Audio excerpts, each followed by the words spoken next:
Guys, magandang araw. It's me again, Kamutika TV. Ayan, shoutout sa lahat.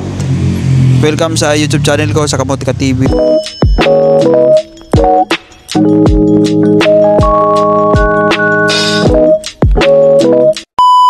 Ayan, guys, salamat. Thank you sa support. And ayan, shoutout kay Idol. And shoutout sa iyo, Idol, watching from Turkey. Ayan, thank you so much, Idol, sa support. And parang may plano ka. May plano ka rin siguro mag-Macau, no? Ayan, panoorin mo, Idol, yung mga vlog ko para magkaroon ka ng idea dito sa Macau. And andyan na yan lahat. Check mo lang mga video ko. Check mo yung playlist ko. Andyan na yan lahat. Mga agency dito sa Macau, paano mag-apply, ano mga requirements, ano bang mga trabaho dito sa Macau. Ayan, andyan na yan lahat, guys. Idol, andyan na yan lahat. And paano maghanap ng bahay, andyan na yung lahat. And paano din mag cross country. Ayan, andyan na yung lahat mga pwede mo malaman about dito sa Macau. Ayan, shoutout sa lahat. Thank you so much, guys, sa support. Ayan, pa-follow yung ano ko, guys, yung FB page ko. Pwede nyo ako i-PM dyan kung may mga katanungan kayo. And magre-reply ako, guys. At hindi ko kaagad kayo ma-replyan dahil sa dami nyo. And ayan, pag may time ako, nagre-reply ako. And thank you so much, guys, and pasensya na sa mga hindi ko pa nare-replyan. And re-reply ko kayo, guys, sa abot na mga kayo kasi ang dami nyo nagbi-message. Pero yung tanong isa lang. Ayan, paano mag-apply sa Macau. And guys, sa mga may tanong na ganun, check nyo dito i-check nyo dito sa YouTube ko. Andyan na lahat yung matanong nyo paano mag-apply dito sa Macau. And ano ba mga legit sa Pilipinas na agency na pwedeng applyan nyo papunta dito sa Macau. Andito na yan sa YouTube, naka-upload para may idea kayo. And then legit yan, guys, yung mga ina-upload ko dito sa YouTube ko. Mga legit yan, hindi ko yung may scam dyan. And nagbibigay din ako ng awareness dito sa Macau about sa mga, yan nga, yung mga scammer dito. Siyempre mga Pilipino din yan nang scam sa kapwa Pilipino. Wala namang ibang lahi dito na ano. Mayroon mga Indonesian din, pero mostly mga Pilipino yung ano dito. Kalaban din natin, kapwa, yung mga kalahi natin. Ayan, guys, bibigyan ko lang kayo ng idea about dito sa Macau. About sa trabaho. Kasi yun naman content ko about sa trabaho. Para yung mga pupunta ng Macau, sa mga nandito na walang alam pa, is magkaroon sila ng idea. Kasi, guys, dito sa Macau, pag nag-apply ka sa mga agency, example, may agency dito, example, bigyan ko kayo ng example, sabihin natin, bigyan tayo ng example ng agency. Ito yung agency na to, pero di ko pangalala. Example lang, itong agency na to is ano siya, human resources, ganun. Human resources. Itong agency na to is maraming hawak yan na employer. Yun. Pag nag-apply ka dyan, magpapasa ka lang ng CV. Ganun dito sa Macau, guys. Sa mga agency dito, pag walk-in ka, magpapasa-pasa ka lang sa mga ano, magpapasa-pasa ka lang sa mga agency, tapos antay ka lang ng tawag. Ganun. Kaya kailangan mo magtiyaga dito, sipagan mo pagpasa-pasa. Ikaw yung mag-aantay ng tawag.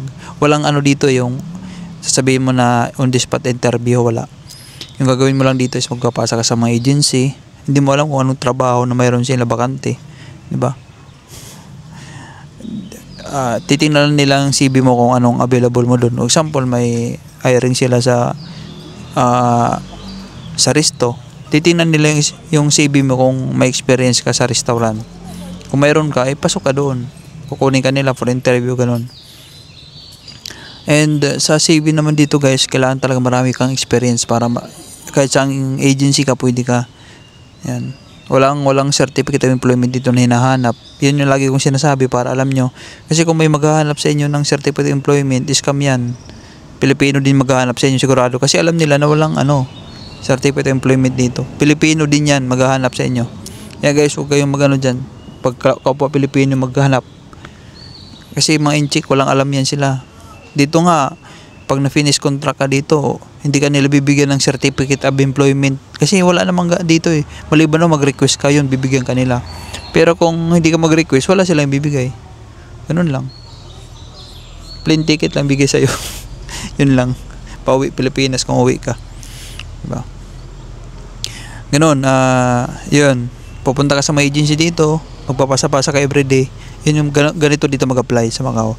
Pasa ka everyday sa mga agency, tapos di mo alam kung anong mga hiring.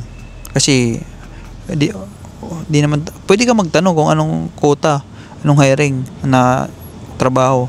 Minsan kasi sabihin nila wala. Pero pasa ka pa rin doon kahit sabihin nila wala. Diba?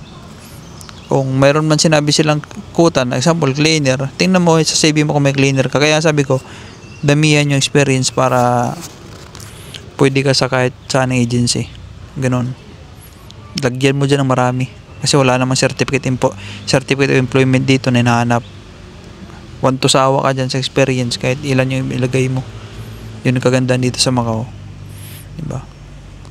Dapat for Pilipinas lang or pwede sa ibang bansa kung may experience ka naman talaga sa ibang bansa. Ano ka na dati, nagtrabaho ka na sa ibang bansa, sa example sa mga Middle East, ganun, yan pwede mo ilagay mo dyan. Ganun. Dapat yung mga ilagay mo sa CV mo is yung mga may trabaho dito sa Macau.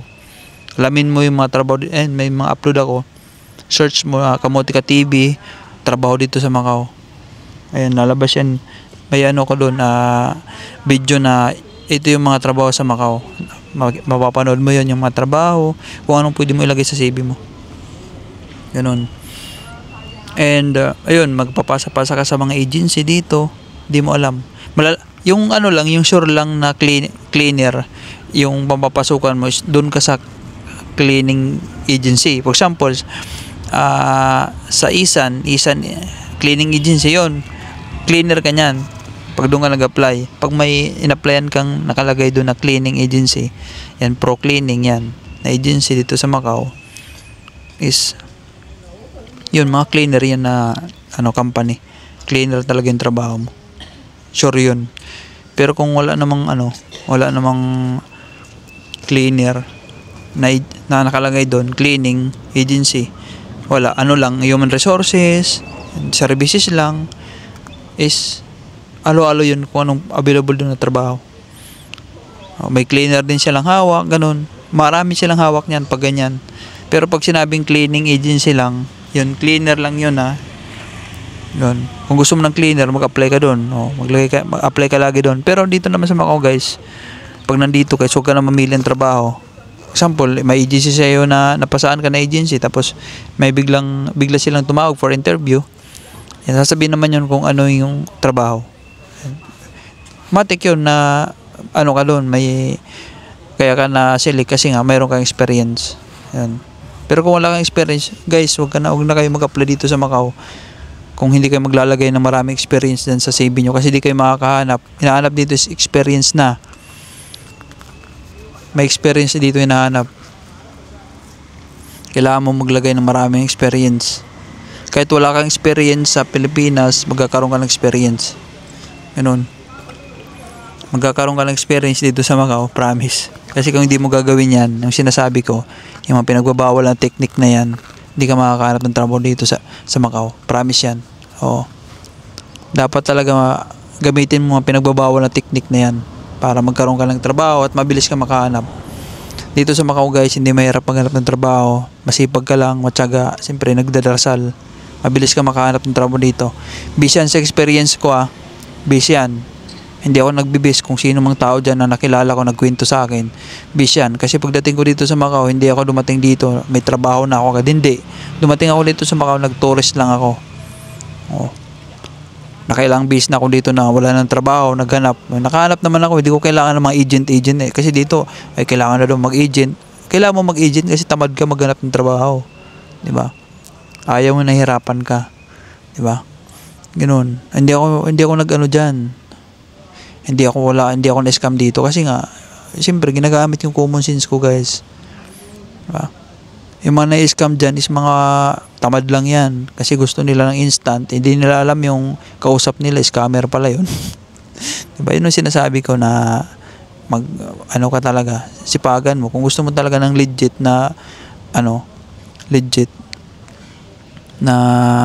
trabaho is magsipag ka. Pasa ka sa mga agency. Doon kami sa mag-apply. Huwag sa mga post dyan na mag-comment ka interested. Ay nako, iwasan mo yan. Scam ka nyan. Dami scammer dito, mga Pilipino din. Ayan, may placement dito, guys, may placement. Depende yan kung sa agency. Magbabayad ka sa placement sa agency mismo dito sa Macau. Itong i-video na to guys is para sa mga andito lang sa Macau. Sa mga gusto mag cross country. Yan, pupunta dito ng Macau yun. Pero yung mga nasa Pilipinas na pwede pumunta sila ng Macau, mag-walk-in. Pwede yun. Ganun. Kasi guys, mababa placement dito pag doon ka sa agency mismo nag-apply. Mababa. Ganun. Doon ka mismo kasi mag-apply sa agency para makamura ka. At legit din. At wala kang, di talaga scam yan mga pag agency ka. Diba? Huwag ka na dyan sa mga post-post na yan. Ganun guys dito. Apply ka sa mga agency. Kung tawagan ka man yun is, ibig sabihin is nasili ka dahil sa experience. Meron ka experience na may hiring sila. Ganun. And di mo alam kung anong mga hiring nila. Kaya antay-antay ka lang ng tawag pag nandito ka sa Macau, pag nag-apply ka araw-araw, antay-antay ka lang tawag, di ba? Tapos mag-online ka dito. Online, tsaka magpasa-pasa ka sa mga restaurant, kung saan-saan man dyan, pwede ka magpasa dyan guys. Huwag ka lang mahiya, kapalan mo lang mukha mo. Yun, antay ka lang ng tawag, tapos kung ano man yan, tawag na yan, ukutan na yan, dishwasher o ano man, puntaan mo. Kung gusto mo ng cleaner o dishwasher naman tumawag sa'yo, is, yun na yun. Mag-dishwasher ka na lang. Saka ka na bumawi pag ipon ka muna. Saka ka na mag-cleaner kung gusto mo ng cleaner. Saka ka na mag-cleaner pag katapos ng kontrata mo. 1 year lang naman yun eh. Mabilis lang 1 year. Saka na bumawi. Apply ka na naman ulit. Maliban na lang kung na-renew ka yun. Kung gusto mo mag-renew, edi mag-renew ka. Kung hindi naman, mag-renew. Iba kung gusto mo mag-iba ng trabaho. Ano lang yun.